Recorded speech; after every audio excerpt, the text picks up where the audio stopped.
Hey guys, this is Andre. I was just leaving a property, left my electrician. He's working on our final trim on one of the properties, and he's doing the final trim out for electrical, and that's putting in the ceiling fans, installing the vanity lights, the light fixtures, all the outlets, stuff like that. That's that final trim out that he's taking care of for me now. And I'm heading to another property, and I wanted to kind of talk to you guys while I'm on the way here about contractors in general. I know that's a big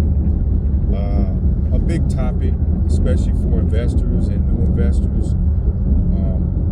Finding the right contractors can make or break you as a company. So it is very important, and I got a couple of tips, nothing major. I'm not the guru of everything, but from my experiences, I like to share that. It might help you guys. So one of the questions that we always get is, how do I find my contractors? How do you find contractors? So there's a lot of different ways to find contractors. Okay, so I'll go through a couple. One is if you're in an investment group, or you're around or know of other investors, word of mouth is probably the biggest one.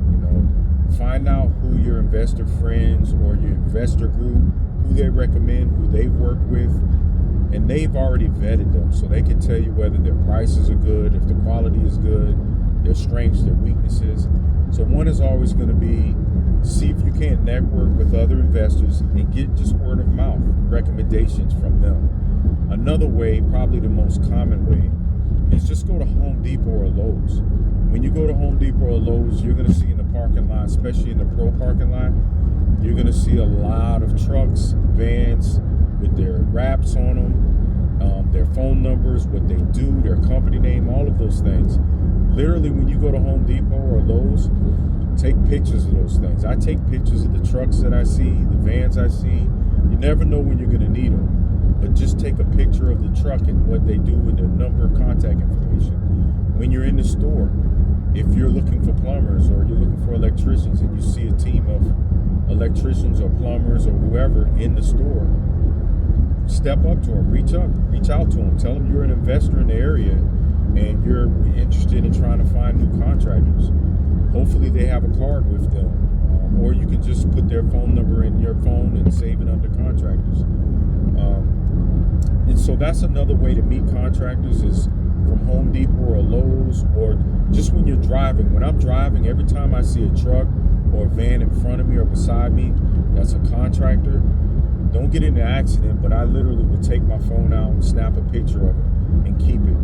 The reason is because you never know. I mean, if you don't have your own team of contractors, and if you invest in different areas, even if you have your own team, you need contractors in that area that you might be potentially investing in. So you want to always keep these things available.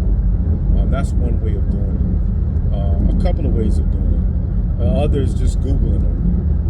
But I would say the first three that I mentioned to you, word of mouth from other investors, Home Depot or Lowe's, and those are probably the best ways of finding your contractors. Now, what do you look for when you do find a contractor? There's a lot of things you should be talking about with contractors. One is, do they work with investors? Are they investor friendly? All contractors don't like working with investors. So you want to make sure that they are okay, that they've worked with investors before, and that they like working with investors. Why? A contractor that works with someone like your mom and your dad or grandparents or whoever that are doing a renovation to their home, that's a total different ball game, or commercial work, than working with a fix and flipper. These are two different, they're not even the same ballpark. And so one is pricing. You're not paying retail pricing for the work. You're not looking for the most high-end products, and you have a time frame to work with. So you want to make sure that your contractor understands these things, that you do have time frames on these jobs. The other process is their availability. It's super important that you have a contractor that is able to give you quick estimates. You know that as a flipper, as an investor, you you have a very small window of time to purchase and acquire these properties because you're fighting with a lot of other investors. And so when you have that window to go see a property from your realtor or with your realtor, you need to have contractors that are able to meet you at the property if possible and walk it with you to give you numbers, because the chances of you being able to go in there 3 or 4 times is not realistic, especially with multiple contractors. That's not realistic. So you want a contractor that is available, and if they can't walk the property, you want a contractor that when you give them a video of the property, which you should, I've done videos on that, take great videos of the property for each stage of renovation and send it to them. You want them to be able to give you quick estimates on what it would cost. An estimate now, not exact, but an estimate of what it would cost on that work. Also, I like to make sure that my contractors are available for the work. If you're working with contractors and they're 2 and 3 weeks out, that's not going to work with you as a flipper. That time frame will kill you, and it will cost you a lot of money. So if you have contractors that are 2-3 weeks out, sometimes even more, with scheduling, they're probably not the right contractor for you on this particular project or any project. You need contractors that you can be able to schedule in. Now, granted, you want to kind of be ahead of it, but to be honest, you want them to be able to squeeze you in a week, week and a half at most with their schedule. That's going to be very important that you have a contractor that's very flexible with scheduling and getting the work done. You also want contractors that don't take forever to finish the work. The contractors I work with, these are 1, 2, 3 day projects for the task now, not for the whole thing, not for the whole scope of work, but for electrical or for plumbing. It shouldn't take 2 weeks to get these things done. That will kill you. If you have them committed to you, you should be able to get these things done in a day or a couple of days or a few days, a week at the most, for most of these rehabs, unless it's major. But even drywall, when you have to drywall, if you have a good team of drywallers, they can drywall and finish in a few days, a pretty large property if everything is there. So that's super important to ask your contractors, their availability. Also, payments. What is your pay schedule? That's another very important thing to go over with your contractors. Some contractors want half of the money up front, some want 10 or 20% up front, some want just $1,000 or whatever, some just want materials. Some of them will do the whole job and bill you after. Now, every one of your projects is funded differently, or sometimes they're all the same.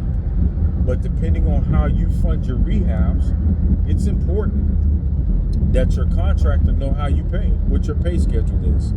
So you want to make sure that a contractor understands. If you work with hard money, you know that you work off draws.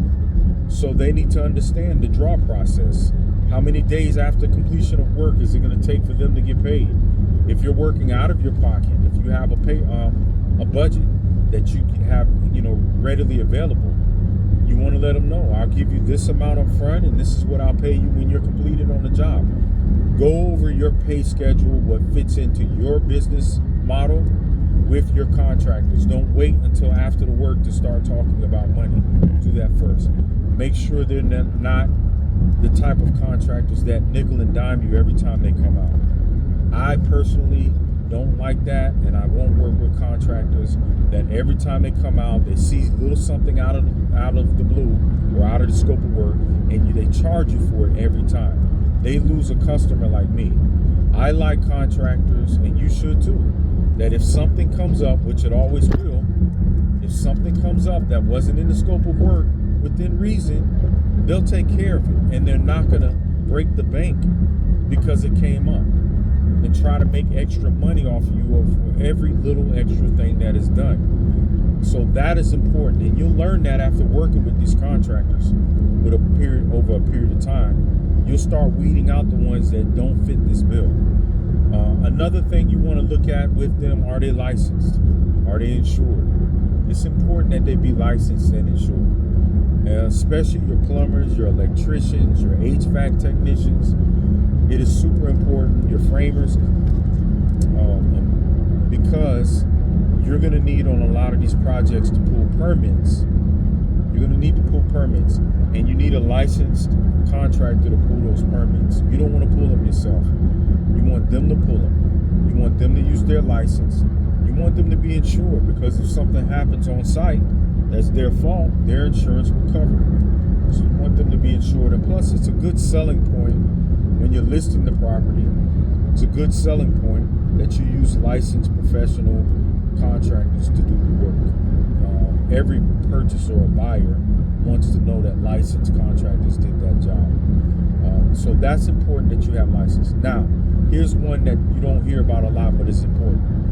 What is their relationship with the inspectors? I'm going to tell you the good, and the pro, and the cons. If these contractors are experienced, they've worked with the inspectors in the area. They should know those inspectors. Every area has different inspectors. Some use the same inspector for different things like electrical and plumbing, but most of them have inspectors for electrical and separate inspectors for plumbing, HVAC, etc. You want to know that your contractor knows the inspectors and has worked with the inspectors in that area. It is very good to know that your contractors know these inspectors by name. They know what to expect. Now, let me tell you what happens. Here, let me give you a bad scenario. If you have a contractor that's had a bad relationship with the inspector in that area, you will get caught up and can be caught up in the middle of that war. I'll give you an example. I had a contractor who knew the inspector, did not like the inspector, and told me ahead of time, don't like this inspector. Very bad inspector. When it came time for us to do all of our inspections, our rough-in and our final and everything, that inspector found out who my contractor was for that. In this case, it was plumbing. And they did not like these plumbers. Didn't like them at all. I don't know what their past was. I don't know if they had a bad day of golf or what. I don't know what their issue was. But they didn't like each other. And he made me pay the price for that. He banned me on every little thing he could find because he did not see me. He saw the plumbers I was working with. And so now all of these things came back in the report, in the inspection. And of course, my inspector knew it, hated him, and it was a battle back and forth with them. And of course, we, the investor, were caught in the middle. It cost time, it cost money, just because they had a bad relationship. So it's important to make sure that your contractors don't have a bad relationship with their inspectors. Now, let me give you a good story. I've had contractors that have very good relationships with the inspectors. They tell me who the inspector is ahead of time. And they know these inspectors. They work very well with them. They're on a first name basis with them. I've seen them literally call them from site and tell them, hey, I just finished this job. Can you come out and check this for me, Billy or Bob or whoever? And they will come. Even if they don't have them on the schedule, they'll come, drop what they're doing because they like this guy, and they will come out and they will inspect my property. They also will flag things or not flag things because they like the plumber or the electrician. They like them. And so instead of failing my inspection, they'll simply tell them, hey, Billy, you got to fix this. Or, can you fix this one faucet here or move this pipe over a little bit? The ventilation or the vent pipe wasn't right.